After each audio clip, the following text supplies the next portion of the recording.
주보에 있는 대로 오늘은 25절, 26절 두 절을 보겠습니다. 창세기 4장 25절과 26절 말씀 두 절을 함께 읽겠습니다. 같이 한 목소리로 같이 25절, 26절 읽습니다. 시작. 아담이 다시 자기 아내와 동침하매 그가 아들을 낳아 그 이름을 셋이라 하였으니 이는 하나님이 내게 가인을 죽인 아벨 대신에 다른 씨를 주셨다미며 셋도 아들을 낳고 그 이름을 에노스라 하였으며 그때 사람들이 비로소 여호와 이름을 불렀더라. 아멘. 주보에 있는 광고 잠시 나누겠습니다. 주중 광고 잘 보십시다. 돌아오는 주일부터 주일 낮 예배는 유튜브 방송을 중단합니다. 그리고 오로지 줌으로만 예배를 드리도록 하겠습니다. 주일 예배에 온라인에서 유튜브를 방송하는 교우들, 지금 유튜브로 예배를 드리는 교우들도 이번 주일부터는 유튜브 방송이 중단되는 건 된다는 것을 기억하시고, 줌 예배로 온라인을 고집하는 분들은 줌 예배에 들어오시기를 바랍니다. 줌 예배에 들어오시지 않으면 예배를 드릴 수 없다라는 것을 명심하고, 교회에서 이렇게 정책을 피는 이유는 여러분들이 다 아시는 것처럼 대면 예배를 드리도록 만들기 위한 동료입니다. 만약 하나 이런 일들이 잘 진행되면 주일 낮 예배뿐만 아니라 수요 공예배도 줌으로 돌릴 예정으로 있습니다. 그렇게 아시고 줌 예배에 빨리빨리 적응할 수 있는 교우들이 되실 수 있기를 바랍니다. 팬데믹이 끝나면 모든 예배를 다시 대면 예배로 바꿀 예정입니다. 그렇게 아시고 소통하는 예배에 들어오실 수 있도록 최선을 다해 주기를 바랍니다. 교우들 중에 내 얼굴이 줌 예배로 드려지는 것이 불편해서 예배를 드리지 못하겠다는 분들은 예배 자세가 틀린 것입니다. 그러므로 줌 예배를 훈련하여 들어오라는 것은 예배자의 모습을 갖추라는 것임을 명심하고, 우리 교회는 줌 예배를 중심으로 예배가 드려진다 하는 것들을 꼭 기억하실 수 있기를 바랍니다. 15일부터 30일까지 전단기 연기됐던 셀 신방이 진행되는데 화요일부터 금요일까지 진행됩니다. 셀 리더들은 최선을 다해 주실 수 있기를 바라고, 날짜를 잘 정하셔서 확정 날짜가 이루어질 수 있도록 협조해 주시길 바랍니다. 내일 심재열 셀이 먼저 대신방을 진행합니다. 2시에 진행하는데 심재열 셀원들은 내일 기도하는 마음으로 잘 예배를 준비하실 수 있기를 바랍니다. 6월 12일 날 교회 대청소가 있습니다.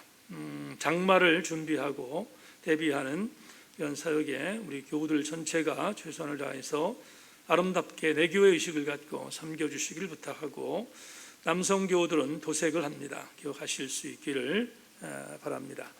박운유 집사님 영상본으로 임명했습니다. 잘 감당해 주실 수 있기를 바라고요. 백신 접종이 진행되고 있는데 우리 교회에서 백신 접종이 완료되면 아마 국가적으로도 그렇겠습니다만 마스크를 벗을 날이 올 줄로 알고 최선을 다해서 빠짐없이 백신 접종에 협조하실 수 있는 교우들이 되실 수 있기를 바랍니다. 자, 이제 우리 찬송가 90장 한 장 더 찬양하고 예배 말씀을 나누겠습니다. 90장 찬양하겠습니다.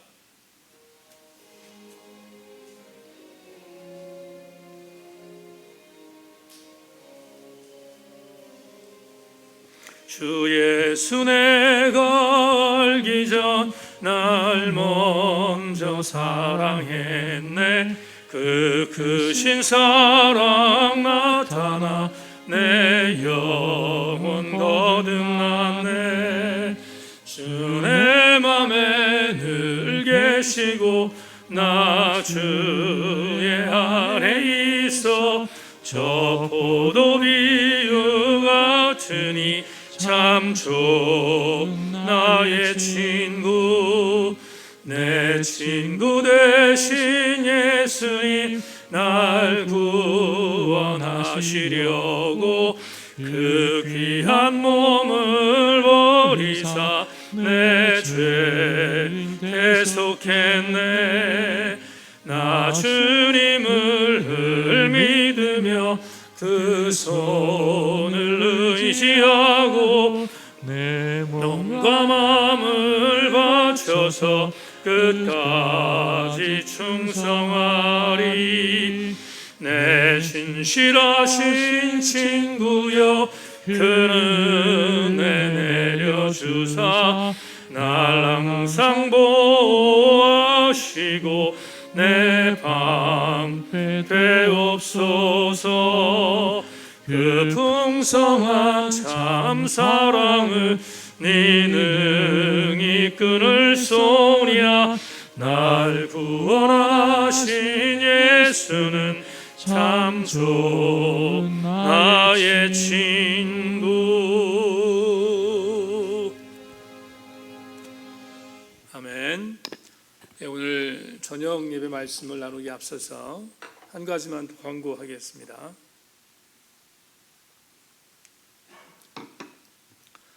매달 말에 생명의 삶 신청서를 제출하고 말씀을 드리는데, 지난달에도 그런 일이 있었지만 이번 달도 마찬가지 신청 기한 내에 신청하지 않아서 별도로 신청하는 불편함이 또 있게 됐습니다.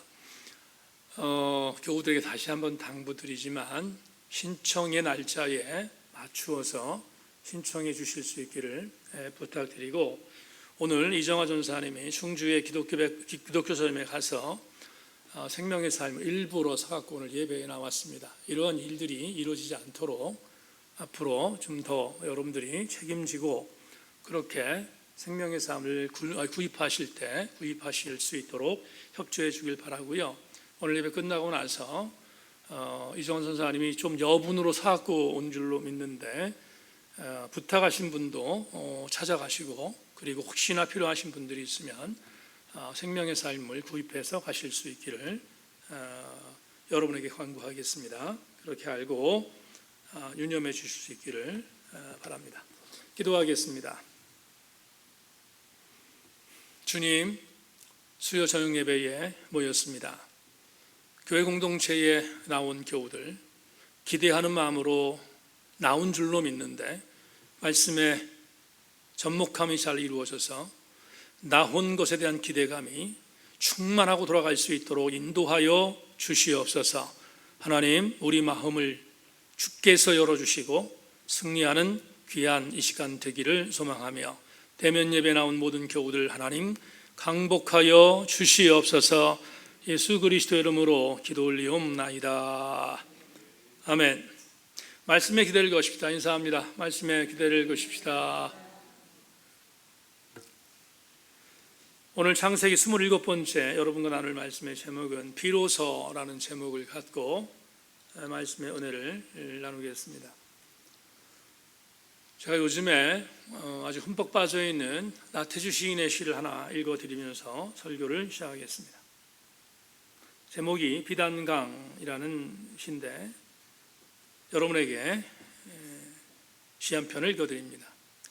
비단강이운 많은 강을 돌아보고 나서야 비로소 알겠습니다. 그대가 내게 소중한 사람임은 더 많은 사람들을 만나고 나서야 비로소 알겠습니다. 100년을 가는 사람 목숨이 어디 있으며 50년을 가는 사람 사랑이 어디 있으랴. 오늘도 나는 강가를 지나며 되뇌어 봅니다. 시인 나태주 씨는 금강을 보면서 이 시를 썼다고 인터뷰에서 이야기하는 것을 들었습니다. 그냥 강이 아니라 한참을 보니까 그 강 자체가 비단강이었다, 이렇게 시에서 읊조리고 있습니다. 한참을 봐야 뭔가 느낌이 있다는 의미이겠죠. 그런데 이 시에서 제 마음을 움직였던 것은 한 소절이 있습니다. 100년을 가는 사람 목숨이 어디 있으며 50년을 가는 사람 사랑이 어디 있으랴. 참 이 시어가 생각을 많이 하게 합니다. 여러분 어떻습니까? 정말 그렇지 않습니까? 100년을 가는 사람 목숨이 세상에 어디 있습니까? 물론 100세 이상 사는 분들이 계시죠. 근데 그건 특별한 케이스고 100년 이상 사람이 산다는 게 그게 정상은 아니잖아요. 오늘은 예배 안 나오셨는데 우리 권사님 한 분이 이전에 몇 년 전에 저한테 이런 기도 부탁을 했어요. 목사님, 재수 없으면 100년을 산다는데 절대로 100년 살지 않도록 기도해 주세요. 그리고 농담 반 진담 반으로 저에게 기도 부탁을 하신 적이 있습니다. 근데 그 권사님의 기도 부탁을 받고 생각했는데 진짜로 100살을 살면 끔찍할 것 같습니다. 여러분, 이런 차원으로 바라보면 하나님께서 인간에게 적당한 시간에 죽게 하신 것도 진짜 큰 은혜가 아닌가 하는 생각을 합니다. 제 친구 목사가 인천에서 목회를 하는 친구인데 부모님 두 분이 살아계십니다. 90이 넘으셨습니다. 근데 걱정이 드는 게 있다는 이야기를 들은 적이 있는데 지금은 나름대로 건강들 하시지만 90이 넘으셨지만 나름대로 건강들 하시지만 노인들이 하루아침에 어떻게 될지 모르는데 긴장하고 있다 이런 얘기를 한 적이 있거든요. 근데 제 친구 목사의 부모님들은 특별한 예고 90이 넘은 그런 인생을 산 분들 중에서 정말 건강하면 얼마나 좋겠습니까마는 건강하게 여생을 보내고 계신 분이 과연 얼마나 되겠습니까?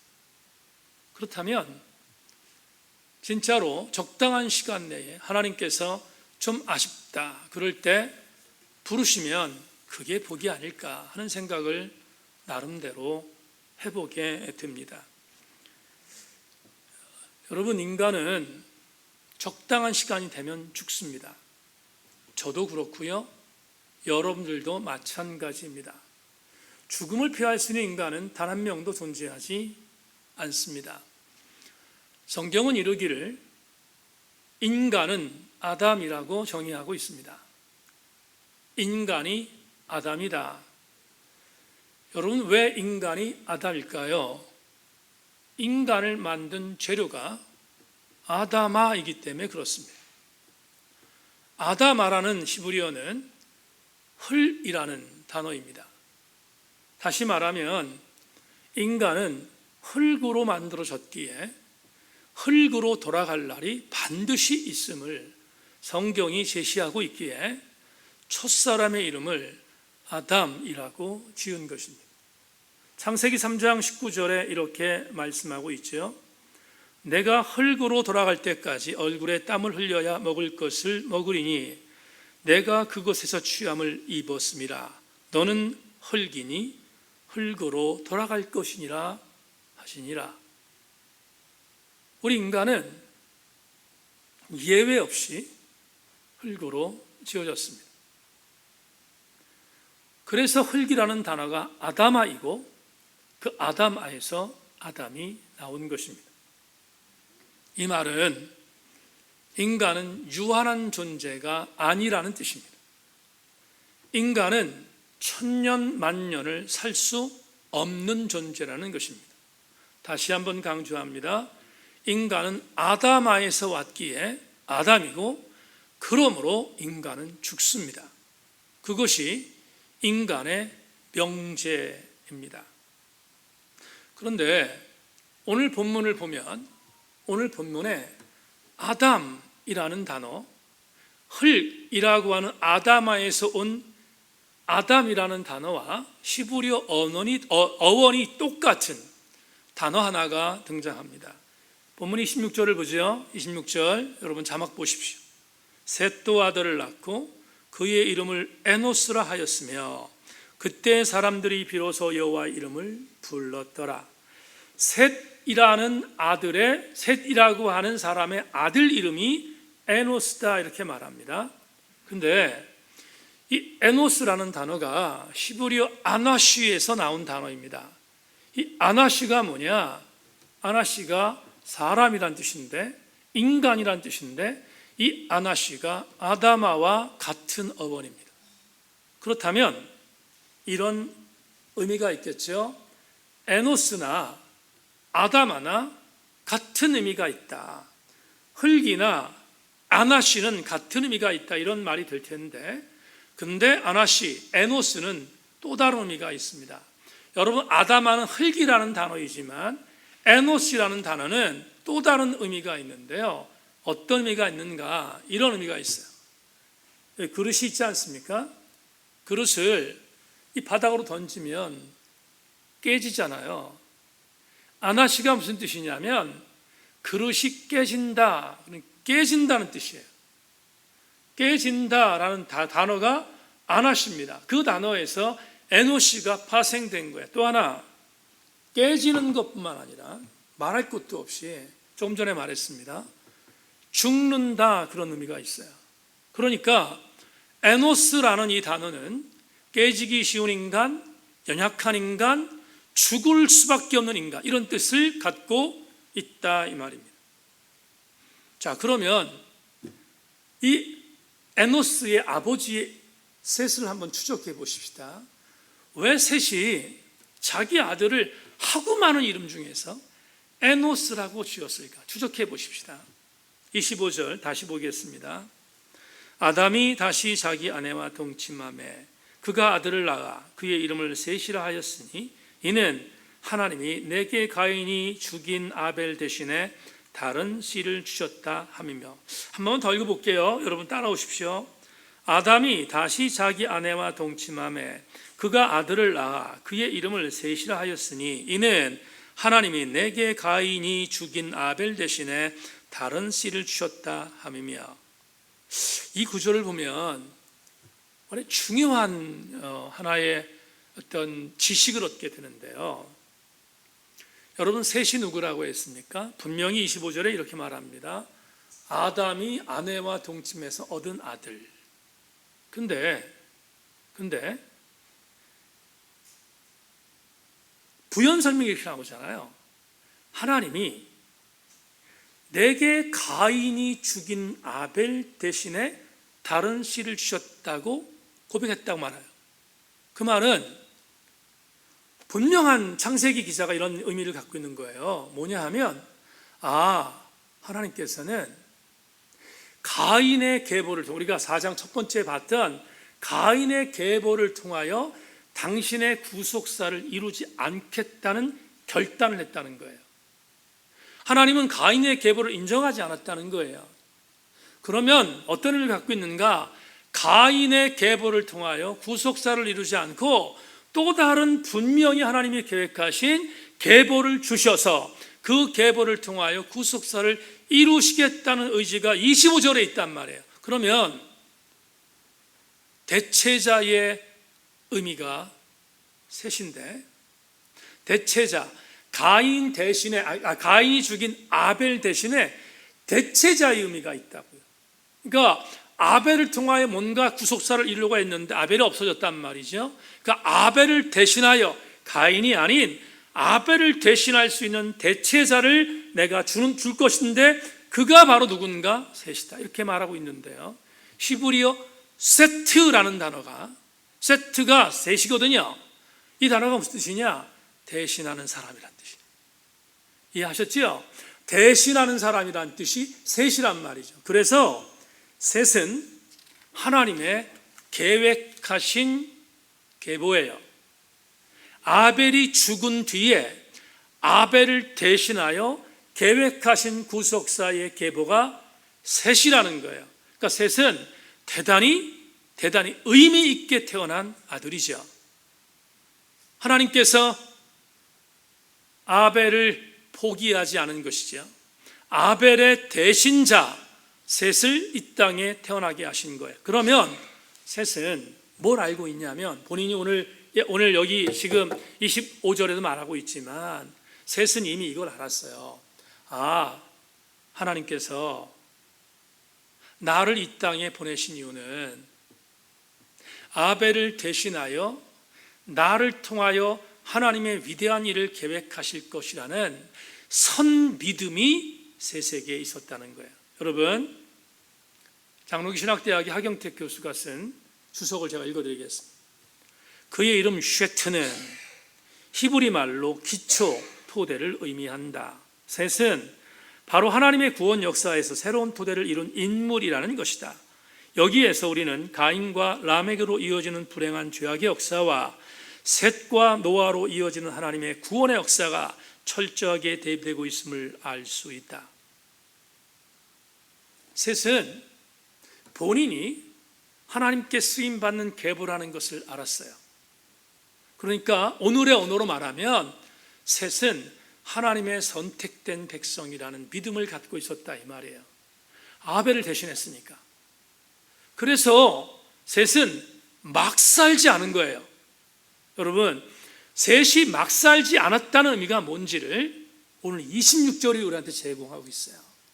이게 정말 기가 막힌 토론인데, 셋이 나는 아벨의 대신자야, 나는 아벨을 대신하여 하나님께서 계획한 구속사의 인물로 태어났어, 그걸 인지하고 있었던 셋은 막 살지 않고요, 그리고 하나님 뜻대로 살려고 노력했어요. 그 이유가, 그 근거가 어디 있는가? 그게 오늘 26절에 있어요. 오늘 26절 다시 한번 여러분 읽어드립니다. 자막 보십시오. 셋도 아들을 낳고 그의 이름을 에노스라 하였으며 그때의 사람들이 비로소 여호와의 이름을 불렀더라. 여러분 보세요.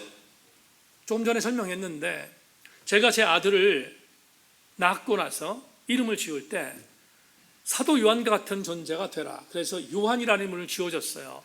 부모가 자식들한테 이름을 지을 때는 의미가 있잖아요. 다 그 의미가 있어 지어주는데 마찬가지예요. 셋도 아들을 낳았으니까 아들 이름을 잘 짓고 싶었을 거 아니에요. 아들 이름을 그럴듯하게 짓고 싶었을 거라고요. 근데 이상하게 이름을 지었어요. 뭐라고요? 에노스라고. 에노스라고 이름을 줬다고요. 그러면 에노스가 무슨 뜻이라고 했습니까? 깨지기 쉬운 연약한 존재.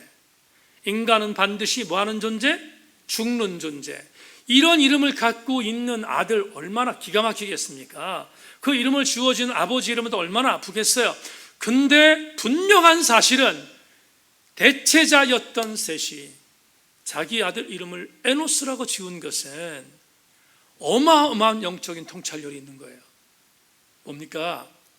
이제 말씀드리겠지만 셋이 태어났을 때 같이 살고 있었던 주변의 사람들이 하나님을 무시했어요. 하나님을 인정하지 않아요. 우상을 섬겼어요. 그리고 하나님 뜻대로 살지 않았어요. 그걸 알았던 셋은 내가 이 땅에 왜 태어났지? 내가 이 땅에 태어난 정체성은 뭐지? 내가 이 땅에 태어난 타당성이 뭐지? 내가 이 땅에 태어난 명분이 뭐지? 그걸 셋은 알고 있었다고요. 그래서 셋은 자기 주변에 있는 사람들과 함께 하나님의 뜻이 무엇인지를 알리고 싶었어요. 그리고 그 알리는 것을 이렇게 말한 것입니다. 당시에 수많은 사람들은 하나님에 대해 무지했어요. 에덴에 쫓겨났던 수많은 사람들은 하나님에 대한 무지했어요. 하나님을 인정하지 않으려고 했습니다. 그래서 셋은 이렇게 말하는 거예요. 안 되겠다. 내가 하나님 앞에 바로 서기 위하여 내 아들의 이름을 에노스라고 지어야 되겠다. 왜? 내 아들 이름 에노스, 인간은 깨지기 쉬운 존재이며 인간은 반드시 죽는 존재라는 사실을 사람들이 알면 그때부터 하나님을 찾게 될 것이다. 그래서 그의 아들의 이름을 무엇이라고 지었다고요? 에노스라고 지었다고요.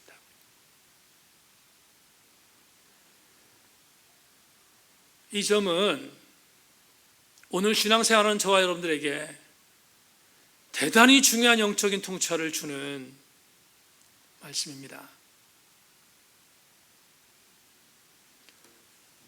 바른교회 아카데미에서 저와 함께 사역했던 왕대일 교수님이 감리교 신학대학 교수인데, 그분이 26절을 이렇게 해석했어요. 참 이게 정말 기가 막힌 해석인데, 이렇게 했습니다. 히브리어로 리크로 베셴 야훼, 즉 여호와의 이름을 불렀다는 것은 셋과 에노스 때부터 하나님을 예배하는 역사가 시작되었다는 것입니다.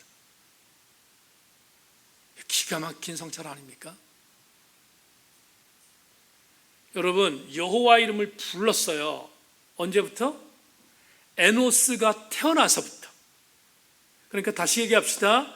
에노스가 태어나기 전까지는 주변 사람들이 하나님의 이름을 부르지 않았다고요. 이 말은 무시하고 살았다는 거예요. 하나님을 무시했든지 아니면 하나님에 대해 무지했든지. 그래서 막 살았어요. 에덴 동쪽에 살았던 가인의 후예들은 막 살았어요. 우리 봤지 않습니까? 라멕이 아내 2명 데려다 놓고 뭐라고 합니까? 나에게 성질 돋보는 사람을 다 죽여버렸어, 이렇게 말했잖아요. 막 살았잖아요. 막. 그 이유가 뭐예요? 하나님에 대하여 무지했기 때문이에요. 근데 그때는 에노스 탄생 이전이었습니다. 에노스가 탄생한 뒤에 에노스를 통하여 사람들이 알게 됐어요. 아, 우리 인간은 죽는 존재구나. 우리 인간은 깨지기 쉬운 연약한 존재이구나. 우리 인간은 언제나 연약한 존재이구나 라는 것을 깨닫기 시작했고, 그 깨닫기 시작한 그때부터 사람들은 여호와 이름을 불렀는데, 왕대일 교수는 이걸 이렇게 말했습니다. 그때부터 사람들은 하나님께 예배하게 되었다, 이렇게 말했다고요. 여러분, 김춘수 시인이 꽃이라는 시에서 이런 시를 썼습니다. 내가 그의 이름을 불러주기 전에는 그는 다만 하나의 몸짓에 지나지 않았다. 내가 그의 이름을 불러주었을 때 그는 나에게로 와서 꽃이 되었다. 어마어마한 시인의 갈파입니다. 여러분, 이게 무슨 말이죠? 꽃이 있습니다. 저기 우리 지금 화분이 있는데, 강대상에 꽃을 보면서 그냥 꽃, 그럼 꽃이에요. 근데 저 꽃에 대하여 뭔가 의미를 부여해요. 의미를 부여해요. 시인은 그걸 보는 거예요. 의미를 부여했더니 저 꽃은 꽃으로 끝나지 않는다는 거예요. 저 꽃이 나와 인격적인 관계를 갖게 되었다, 이 말이에요. 그래서 이름이 중요하다고, 이름을 불러주는 게 그래서 중요하다고 김춘수 시인이 본인의 시에서 이렇게 읊조렸어요. 여러분, 제가 룻기서 한 구절을 읽겠습니다. 따라오십시오. 보아스가 성문으로 올라가서 거기에 앉아있더니 마침 보아스가 말하던 기업 물을 자가 지나가는지라. 보아스가 그에게 이르되 아무개여 이리로 와서 앉으라 하니 그가 와서 앉음에 보아스가 그 성읍 장로 10명을 청하여 이르되 당신들은 여기 앉으라 하니 그들이 앉음에. 이 구절을 묵상할 때마다 저에게 오는 영적인 도전이 있어요.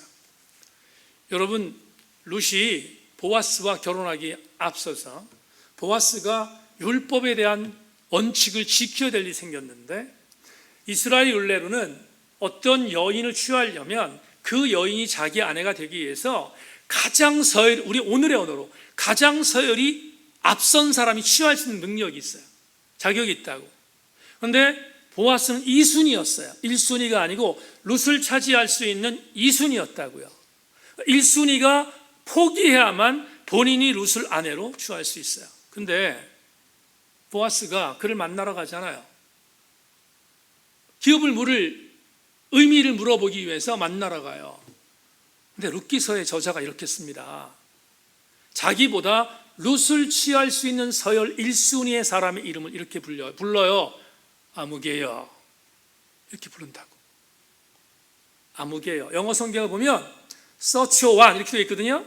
그 우리나라 말로 번역하면 무엇이냐면 어떤 사람처럼 그냥 한 명의 한 명의 별로 중요하지 않은 인물, 한 사람, 이런 뜻이에요. 무슨 의미가 있는지 아십니까? 보아스는 그 사람을 인격적으로 대우하지 않았다는 거예요. 인격적으로 대우할 가치가 없었다는 거예요, 그 사람. 그래서 성경이 말합니다. 그 사람을 부를 때 아무개 씨라고 부른 게 아니라 누구누구 이름을 부른 게 아니라 이렇게 말하고 있어요. 아무개 씨 이렇게 불렀다. 여러분, 제가 지금은 우리 교회 교우들 이름을 다 외우고 있지만, 제가 젊어서 전 목사가 됐을 때, 조직교회를 시작할 때 성도들 이름을 외우기 시작했는데, 성도들 이름 외우는 건 목사들에게요, 그게 목사들에게 주는 은사예요, 은사. 내가 전사님한테도 그래서 이름을 빨리 외우라고 얘기를 했는데, 이름이 그냥 외워져요. 이렇게 자연적으로 외워져요. 왜냐하면 성도들에서 기도하니까 당연히 외워지잖아. 근데 젊은 시절 때 한 가지 좀 아킬레스건이 있었어요. 그게 뭐냐면, 아이들의 이름을 외우는 것은 쉽지 않은 거거든요. 근데 제가 목회하면서 아이들의 이름을 일일이 다 외웠다고. 근데 여기까지는 몰랐을 터인데, 진해교회 성도들이 정말로 저하고 인격적인 관계를 이렇게 맺으려고 했던 때가 언제냐면, 제가 진해에 거주하고 있는 사랑하는 성도들의 자녀들의 이름을 외운 게 아니라 외지에 나가 있는 자녀들 이름까지 다 외웠어요. 그래서 기도할 때 서울에 가 있는 아이의 이름을 불러서 기도했다고요. 여러분, 얼마나 감동인지 아세요? 엄청난 교훈인, 목회자의 메리트거든요. 서울에 있는 자녀들의 이름을 상상도 못했는데 신방 가서 그들의 이름을 부르고 기도하는 그 감동이 얼마나 큰지 아십니까? 왜 크죠? 이름을 불렀다는 것 때문이죠. 성경 91편에, 시편 91편에 뭐라고 말하고 있습니까? 성경 91편에 이런 말씀을 하고 있어요. 주님께서 분명히 말씀합니다. 내가 너를 사랑한 즉 내가 너의 이름을 아나니, 이렇게 말씀한다. 하나님이 우리의 이름을 아신대요. 그게 뭐죠? 하나님이 우리를 인격적으로 대우하신다는 거잖아요. 그러면 오늘 26절에 있는 말씀처럼 비로소 여호와 이름을 불렀다라는 이 말은 왕대일 교수가 말한 그 말이 정답이에요. 뭐죠? 그냥 이름을 불렀다는 것이 아니고요, 비로소 에노스라는 아들이 태어난 이후부터 내가 죽는다는 사실을 인식했던 히브리 공동체는 여호와의 이름을 부르며 여호와께 인격적으로 예배하기 시작했다, 이 말이에요. 오늘 우리 모든 성도들마다 여호와 이름을 내가 부르고 있는가? 내가 진짜로 여호와 이름을 부르고 있는가? 한번 생각해 봐야 돼요. 우리는 이미 사도 바울을 통해서 진짜로 하나님 아버지께 예배를 드리는 자의 태도가 뭔지에 대해서 배우고 있어요. 사도 바울이 갈라디아서 4장 6절에서 이렇게 말하고 있습니다. 너희가 아들이므로 하나님이 그의 아들의 영을 우리 마음 가운데 보내사 아빠 아버지라 부르게 하셨느니라. 여러분, 예배가 뭡니까? 예배가 아빠 아버지라고 부르는데, 여러분 주목할 게 있어요. 예배가 아버지라고 부르는 정도가 아니고요, 예배는 뭐냐? 여호와 이름을 인격적으로 부른다는 말은 뭐냐? 이거예요. 아빠 아버지라고 부를 수 있는 단계, 그게 예배자의 인격적 예배의 요소예요. 제가 조금 전에 우리 교회 예배를 줌 예배로 당분간 바꾸려고 한다, 그렇게 말씀을 드렸어요. 선포했습니다. 한 달 전부터 계속 강구했습니다. 그런데 성도들이 불편해해요. 왜 불편할까? 이유가 뭘까? 유튜브는 본인들이 예배를 드리는지 안 드리는지 제가 모르거든요. 안 보이니까. 근데 줌은 들어와야 돼요. 예배를 드리는 모습이 보인다고요. 근데 이렇게 생각해.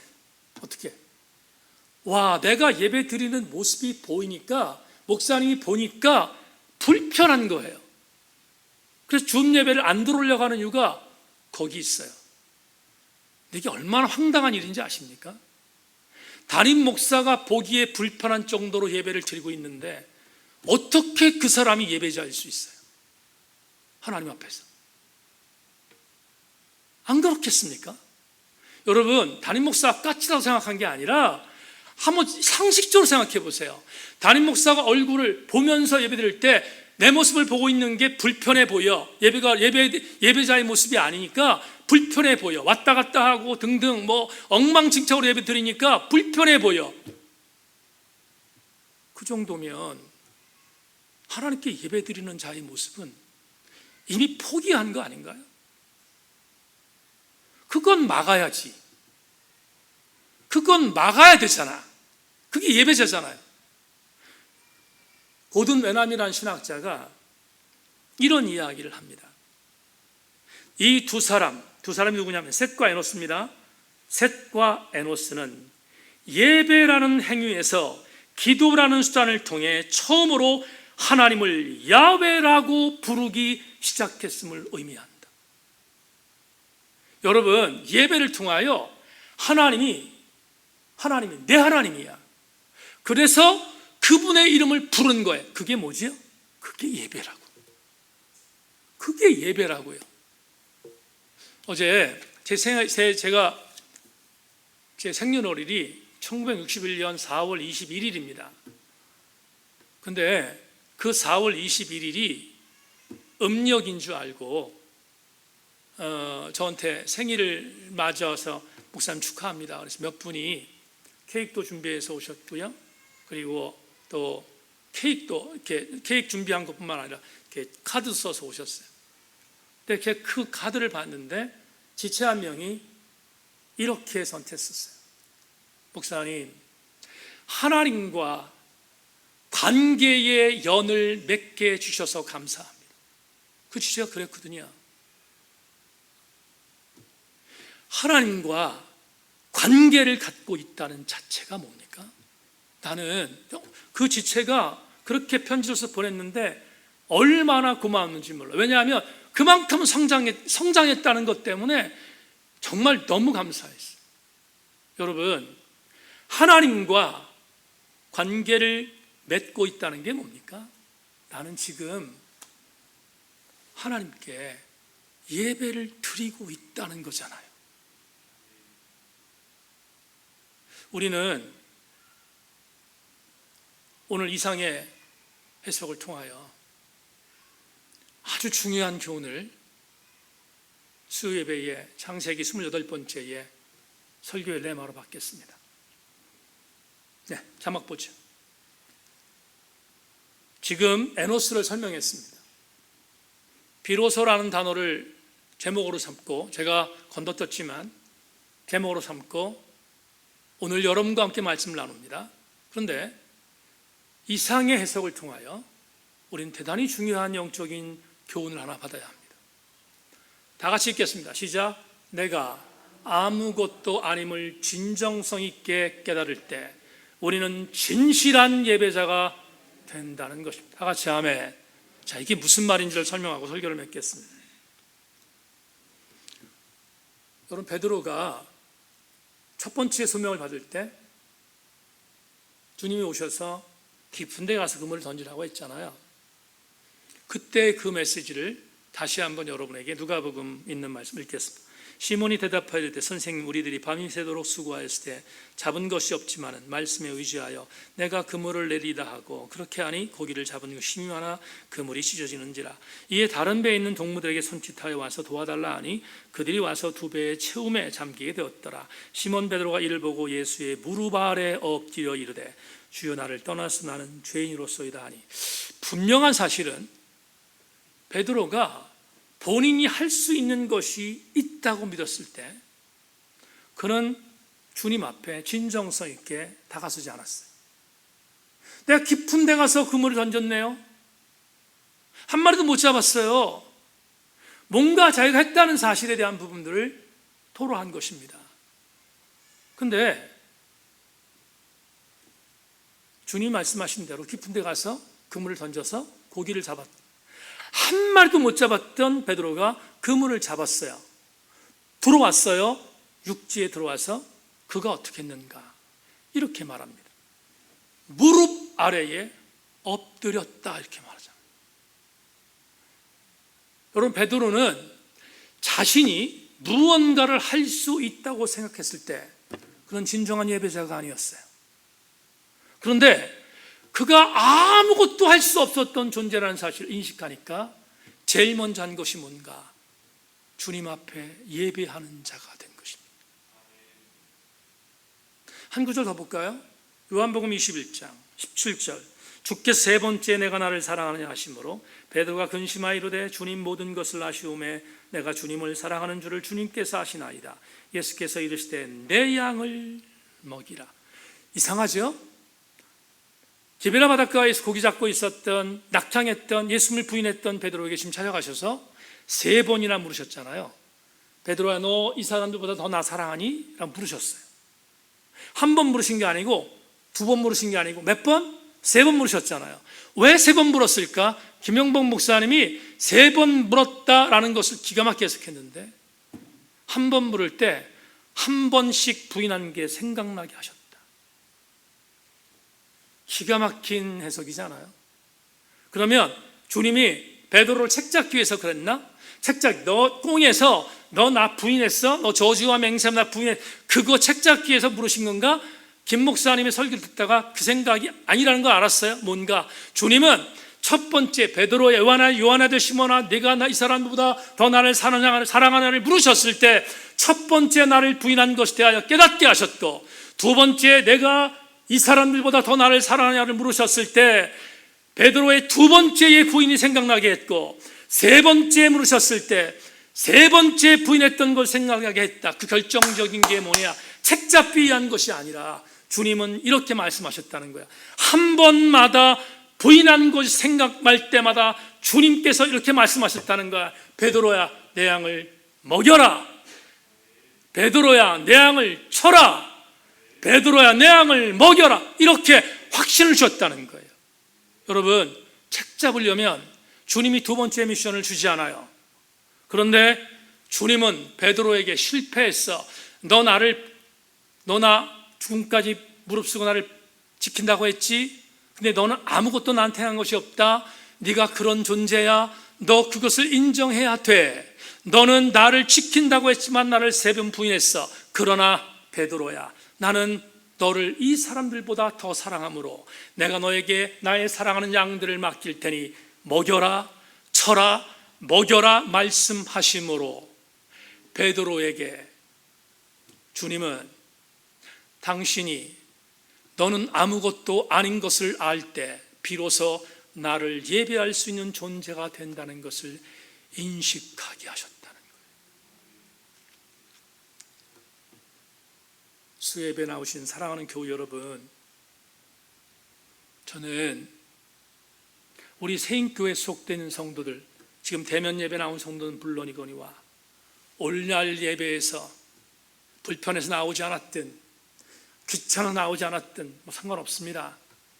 여하튼 집에서 예배를 드리고 있는 교우들까지 포함하여 단 한 사람도 예외 없이 궁극적으로 여러분들 모두는 나는 에노스인 것을 깨닫고, 나는 에노스인 것을 깨닫고 비로소 주님 앞에 예배를 드릴 때 승리할 수 있는 존재임을 인식하여 주님 앞에 예배하는 자들이 되실 수 있기를 주님의 이름으로 소망합니다.